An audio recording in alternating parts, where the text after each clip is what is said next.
Ya, shalom. Suami istri, bapak ibu, pasangan-pasangan yang sedang mengadakan honeymoon yang kedua, kita sekarang sedang memasuki episode yang ke-14, di mana beberapa episode sebelum ini kita memperdalam beberapa kali tentang perikop dalam kejadian perikop yang pertama, yaitu tentang penyediaan Tuhan dalam pernikahan. Kita perlu mengulang perikop yang pertama ini, yaitu tentang penyediaan Tuhan dalam pernikahan, karena kita perlu memperdalamnya. Dan sekarang kita memasuki episode yang ke-14, yaitu perikop yang kedua dari kitab Kejadian, dengan pelajaran tentang mempelai dengan dua pribadi yang utuh. Kita tahu bahwa Tuhan menciptakan seluruh alam semesta ini dalam keadaan baik. 6 kali firman Tuhan berkata apa yang dilihat atau yang dijadikan oleh Tuhan dalam keadaan baik, dari hari pertama sampai dengan hari yang ke-6. Kemudian di hari ke-6 itu juga Tuhan menciptakan manusia. Tuhan menjadikan manusia menurut gambar dan rupa Allah. Kejadian pasal yang pertama ayat 26 sampai dengan 27. Allah menciptakan manusia menurut gambarnya. Menurut gambar Allah diciptakannya dia, laki-laki dan perempuan diciptakannya mereka. Kemudian Tuhan memberkati pernikahan Adam dan Hawa dan memberikan perintah untuk menguasai, berkuasa atas seluruh ciptaan Tuhan. Dan di situ di Kejadian pasal yang pertama ayat 31 ditutup dengan kalimat yang sangat penting, yaitu Allah melihat bahwa segala yang diciptakannya itu dalam keadaan mehode tobe, sungguh amat baik. Bapak, ibu, suami, istri yang sedang mengadakan honeymoon yang kedua, kita perlu belajar dari kesalahan dari apa yang pernah kita lakukan. Tetapi hari ini kita bisa melihat bahwa Tuhan menciptakan Adam dan Hawa dan memberkati pernikahan dalam keadaan yang sempurna. Sejak awalnya manusia itu dijadikan sebagai imago Dei, imago Dei, sesuai dengan gambar dan rupa Allah, sesuai dengan selem dan delmut Allah. Sehingga di dalam Mazmur pasal 139 ayat yang ke-14, Mazmur 139 ayat yang ke-14, firman Tuhan berkata, "Aku bersyukur kepadamu sebab aku dijadikan dengan dahsyat dan ajaib. Betapa ajaib apa yang kau buat dan jiwaku benar-benar menyadarinya." Para suami, para istri yang sedang mengadakan honeymoon kedua, mari hati kita terbuka untuk belajar dari setiap kesalahan sampai jiwa kita benar-benar menyadarinya, bahwa setiap kita baik suami maupun istri diciptakan oleh Allah dalam keadaan dahsyat dan ajaib. Betapa ajaib apa yang Tuhan buat. Kita ditenun oleh tangan Allah sendiri di rahim ibu kita, sehingga waktu kita berjodoh antara suami dan istri, sesungguhnya kita sedang menjadi mempelai dengan dua pribadi yang utuh. Nah, inilah pelajaran kita pada perikop yang kedua kitab Kejadian, yaitu mempelai dengan dua pribadi yang utuh. Mengapa ini kita perlu pelajari, saudara? Karena ada banyak dari kita yang merasa dirinya tidak utuh lagi, atau bahkan berencana menikah untuk mendapatkan keutuhan dalam kehidupannya. No, bukan begitu. Bukan begitu maksud pernikahan, Menikah itu harus didasari pengertian bahwa masing-masing pribadi ada dalam keadaan imago Dei, sempurna, memiliki selem dan delmut Allah. Sehingga kalau pribadi kita utuh, kita sempurna sebagaimana kesegambaran dan keserupaan dengan Tuhan, dan kemudian kita berjodoh dengan pribadi yang Tuhan sudah tetapkan sebagai pribadi yang utuh pula. Oh, alangkah indahnya pernikahan kita, saudara. Kita akan menjadi mempelai dengan dua pribadi yang utuh, keutuhan jiwa dan roh, sehingga benar-benar mereka dikatakan suami istri bukan lagi dua, melainkan satu. Ada satu ilustrasi tentang motif-motif atau nama-nama dari motif batik, saudara. Kita tahu bahwa kain batik itu motif-motifnya sangat spesifik. Kain batik itu punya nama-nama ya. Setiap motif ada nama-namanya ya. Mungkin orang Jawa tertentu penggemar batik tulis itu mungkin mengetahui atau memahami beberapa nama yang populer Saudara ya. Ada yang parang rusa, ada yang mungkin ada yang lebih tahu dari kita semua ya. Nah, di Pekalongan Saudara ada sebuah museum batik. Waduh, ini sangat unik Saudara ya. Museum batik yang ada di Pekalongan itu ada selembar kain. Di situ terlihat kain satu lembar Saudara, tetapi terlihat ada beberapa motif, ada banyak motif. Mungkin ada yang menyebutkan semua motif batik yang unik yang punya nama masing-masing itu ada di selembar kain. Nah, kemudian kita penasaran nih, ya kok biasanya batik itu kan satu lembar satu motif, satu nama. Tapi ini kok satu lembar itu berbagai macam motif. Bahkan disebutkan semua motif ada di situ. Nah, kemudian penjaga dari museum itu menjelaskan kepada kami yaitu bahwa ini sebagai pola dari cadangan setiap batik yang ada.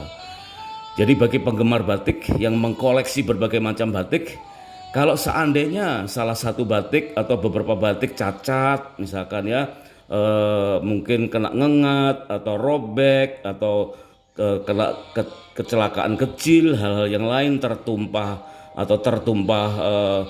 tinta atau sesuatu yang sulit untuk dibersihkan ya, maka bisa mengambil ya potongan dari selembar kain itu yang sesuai dengan motifnya sehingga kain batik yang dikoleksi itu menjadi kembali sempurna, kembali utuh.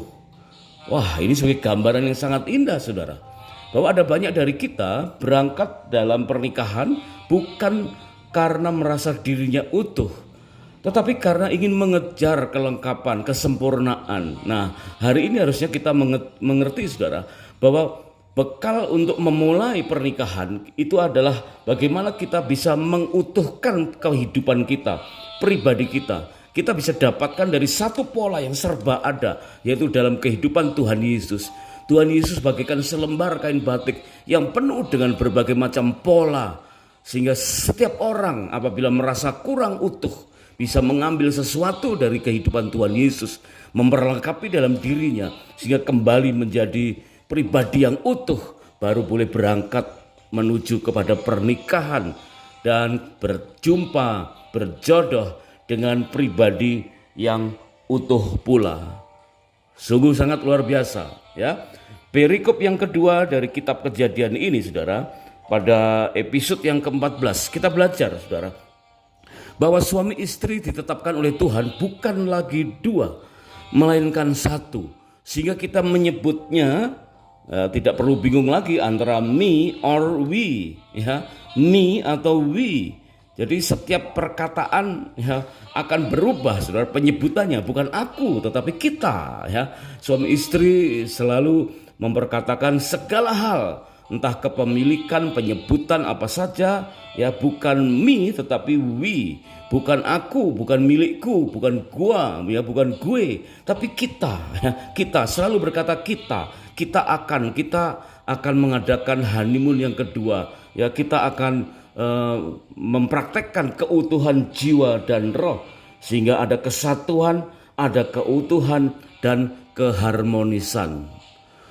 Bapak, Ibu, suami istri yang sedang mengadakan honeymoon yang kedua, baiklah kita dengan hati yang terbuka, kita rela belajar dari kesalahan-kesalahan yang ada. Biasa dalam tahapan pernikahan kita mengenal tahap pertama itu adalah tahap yang membuat banyak orang kecewa ya, karena waktu berpacaran kita menampilkan hal-hal yang baik kepada calon pasangan kita, tapi begitu udah resmi menjadi pasangan kita terbuka apa adanya sehingga ada banyak orang kecewa, loh ternyata sehingga seolah-olah tidak utuh lagi ya. Tetapi ketetapan Tuhan mengatakan bahwa suami dan istri itu berarti bagaikan matematika yang mengatakan 1 ditambah 1 ya tetap 1 Saudara ya. Bukan 1 ditambah 1 menjadi 2, bukan, karena suami istri bukan lagi 2 melainkan 1. Dan setiap pribadi suami adalah 1, utuh pribadi istri juga satu utuh. Sehingga pribadi yang utuh berjumpa dengan pribadi yang utuh menjadi pasangan yang utuh. Ya, satu pribadi yang utuh. 1 ditambah 1 sama dengan 1. Keutuhan jiwa, keutuhan roh. Meskipun kita tahu secara fisik, secara tubuh, wow, pasti banyak perbedaan. Nanti kita akan belajar perbedaan-perbedaan apa saja, ya. Terutama perbedaan dari struktur otak manusia, hormonalnya berbeda, ya, dari cara pandang yang berbeda, cara mengaktifkan memori yang berbeda, ya, pengucapan kata-kata perlu berapa banyak untuk menjelaskan satu hal yang sama, yang berbeda, ya, itu saling melengkapi, saudara, saling melengkapi. Jika kita tahu bahwa masing-masing pribadi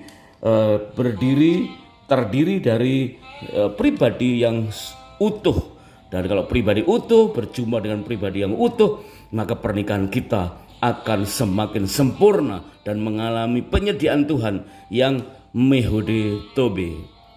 Suami istri yang mengadakan honeymoon kedua menikah bukan untuk mencari kesempurnaan citra diri.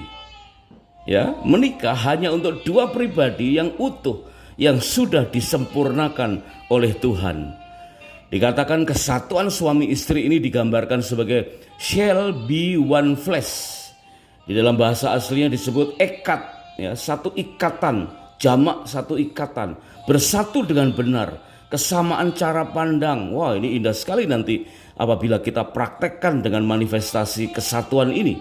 Ada kesamaan cara pandang dari hari ke hari, tahap demi tahap. Kita akan punya kesamaan dalam pemilihan kata-kata, ya, kesamaan pemikiran, kesamaan perasaan, dan tentu harus diawali dari kesamaan iman.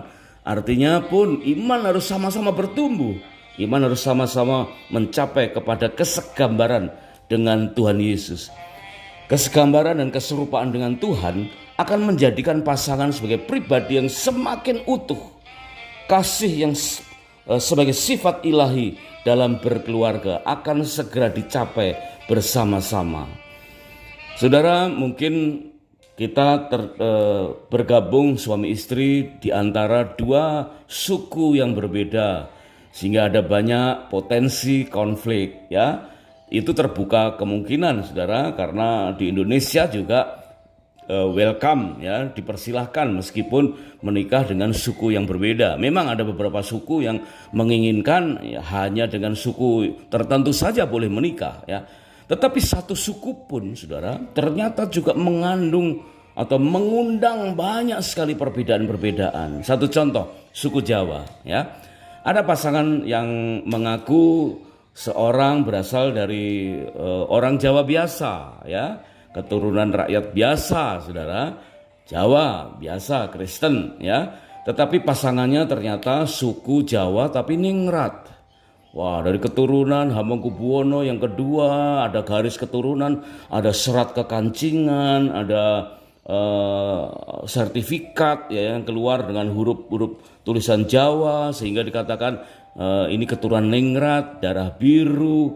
Wah, dengan berbagai kasta yang tinggi, ya, penyebutan dengan kasta yang cukup terhormat.